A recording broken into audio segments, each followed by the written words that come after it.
உணவே மருந்து, மருந்தே உணவு என்ற பழமொழிக்கு ஏற்ப நாம் அன்றாடம் பயன்படுத்தும் உணவு வகைகளில் இடம்பெறும் பொருட்களின் உள்ள மகத்துவத்தை பற்றியும் அதில் அடங்கியிருக்கும் மூலிகைகள் குறித்து விவரிக்க வருகிறது இப்பகுதி. நலம் தரும் மூலிகை.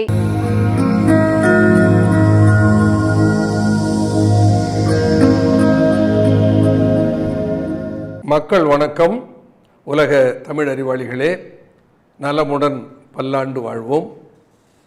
புத்தம் புது காலை நிகழ்ச்சியில் நலம் தரும் மூலிகைகளுடைய வரிசையிலே முன்னர் நான் சொல்லியிருந்த செய்தியே மீண்டும் வலியுறுத்தி கொஞ்சம் திருத்தி சொல்ல வேண்டிய கட்டாயத்தினாலே வெந்தயத்தை தயிரில் ஊற வைத்து எதற்கு சாப்பிட வேண்டும், வெந்தயத்தை நெய்யில் வறுத்து எதற்கு சாப்பிட வேண்டும், வெந்தயத்தை முளைக்கட்டி 36 மணி நேரம் முளைத்த பின்னாலே எதற்கு சாப்பிட வேண்டும் என்பதை பற்றி சொன்னேன். ஏன் அப்படி சாப்பிட வேண்டும்? 36 மணி நேரம் முளைக்கட்டிய வெந்தயம் சர்க்கரை நோய்க்கு சிறந்த மருந்து. எப்படி? வெந்தயத்திலே ஒரு சத்துப்பொருள் இருக்கிறது. அந்த சத்துப்பொருளை 4-ஹைட்ராக்சி ஐசோலூசின் என்று குறிப்பிடுவார்கள். இந்த four hydroxy isoleucine is a plant insulin, தாவர இன்சுலின். அது இன்சுலின் பற்றாதவர்களுக்கு, இன்சுலின் டிபெண்டன்ட் நோயாளிகளுக்கு கூட ஓரளவிற்கு அவர்கள் இன்சுலின் அளவை குறைத்துக் கொள்வதற்கு இது துணை செய்யும். இன்றைக்கு இன்சுலின் டிபெண்டன்ட் டயபெட்டிஸ், அதை குணப்படுத்த முடியுமா? ஐயா எப்படியாவது குணப்படுத்துங்க என்று பலர் கேட்பார்கள். ஆனால் அதற்கு முடியும் என்ற பதிலை சொல்ல முடிவதில்லை. ஏன்னா சித்தர்களும் அப்படி சொல்லவில்லை. அவங்க என்ன சொன்னார்கள்? அதை கட்டுப்படுத்துவதற்கு சரியான மூலிகைகளை காட்டியிருக்கிறார்கள். அந்த வகையில் ஒரு மூலிகை தான் வெந்தயம். வெந்தயத்தில் இருக்கிற 4-ஹைட்ராக்சி ஐசோலூசின் இருக்கிறது. அது என்ன செய்கிறது? பிளான்ட் இன்சுலின் என்று இன்சுலினை போல செயல்பட்டு இரத்தத்தில் இருக்கிற சர்க்கரை சத்தை குறைப்பதற்கும் செல்கள் எல்லாம் சர்க்கரை சத்தை பயன்படுத்துவதற்கும் துணை புரிகிறது.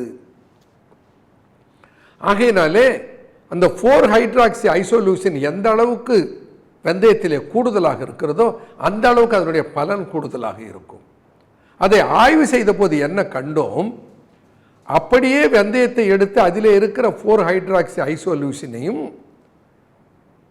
36 மணி நேரம் முளைக்கட்டிய பின்னால் இருக்கிற அந்த முளைக்கட்டிய வெந்தயத்தில் இருக்கிற 4-ஹைட்ராக்சி ஐசோலூசினையும் அளவிட்டு பார்க்கிற போது 40 விழுக்காடு இதிலே கூடுதலாக இருக்கிறது.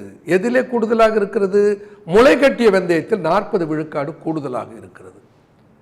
அதனால தான் என்ன சொல்றோம்? வெந்தயத்தை முளைக்கட்டி சர்க்கரை நோய்க்கு கையாளுங்கள். காரணம் இல்லாமல் சித்தர்கள் எதையும் சொல்லவில்லை. நான் சித்தர்கள் அவருடைய பாடல்ல என்னென்ன பலன் இருக்கிறது என்று சொல்லிவிடுவார்கள். எப்படி கையாளுவது என்பதை மரபு வழியாக பாரம்பரியமாக கற்றறிந்தவர்களை அணுகித்தான் நாம் தெரிந்து கொள்ள வேண்டும்.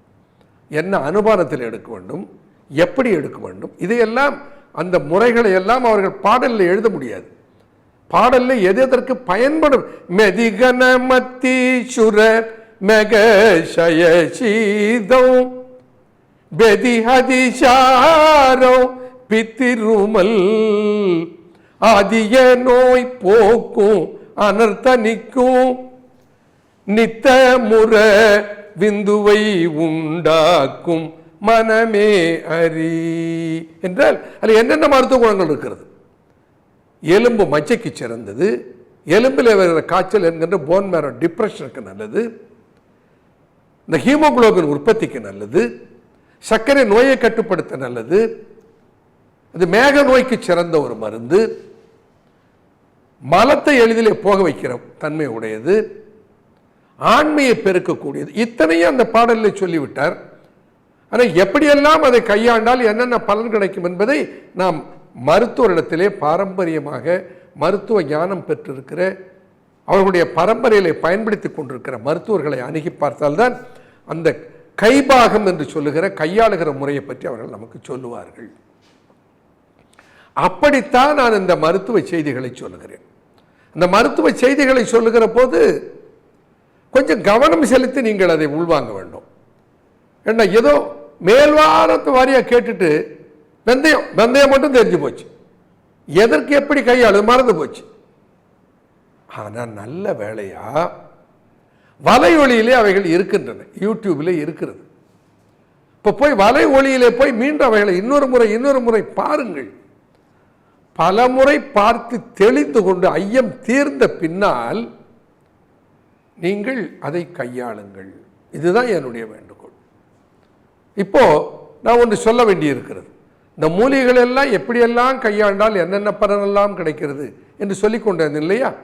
இப்போ நம்ம ஹீமோகுளோபின் குறைபாடு என்பது இன்றைக்கு ஏராளமான மக்களுக்கு இருக்கிறது. அரசாங்கம் கூட இந்த ஹீமோகுளோபின் குறைபாட்டை நீக்குவதற்கு சித்த ஆயுர்வேத மருத்துவத்திலே இருந்து வெடி அன்னபேதி செந்தூரம் என்கின்ற ஒரு மருந்தை பரிந்துரை செய்திருக்கிறது. அன்னபேதி செந்தூரம். அன்னபேதி என்பது எது என்றால் இந்த ஃபெரஸ் சல்ஃபேட் என்று சொல்லப்படுகிற ஒரு கனிமப் பொருள் பூமியிலிருந்து கிடைப்பது. அந்த கனிமம்னா ஓர், அந்த கனிமம் இருக்கிறது. அந்த கனிமத்தில் ஏராளமான இரும்பு சத்து இருக்கிறது. நாம் போய் இரும்பு சத்துள்ள மாத்திரைகளை எடுத்துக்கொண்டாதான் நமக்கு ஹீமோகுளோபின் நம்ம உடம்புல போதிய அளவுக்கு வரும். இப்போ ஹீமோகுளோபின் கிடைக்க வேண்டும் என்பதற்காக இரும்பு சத்துடைய மருந்துகளை மருந்து கடையில் இருந்து நவீன மருத்துவத்தின் மூலமாக பெறுகிறார்கள். அந்த ஹீமோகுளோபின் உள்ள மருந்துகளை எடுக்கிற போது என்ன நடக்கிறது? மலச்சிக்கல் வந்து விடுகிறது, கான்ஸ்டிபேஷன். ஏன்? அவர்கள் எடுத்துக்கொள்ளுகிற ஃபெரஸ் ஃபியூமரேட் மலச்சிக்கலை உருவாக்குகிற தன்மை உடையது. சித்தர்கள் என்ன உருவாக்கி இருக்கிறார்கள்? ஃபெரஸ் ஃபியூமரேட் கொடுக்கவில்லை, ஃபெரஸ் சல்ஃபைடை உருவாக்கினார்கள். இது என்ன பாருங்க, அதிசயத்தை தெரிந்து கொள்ளுங்கள். நன்றி, வணக்கம்.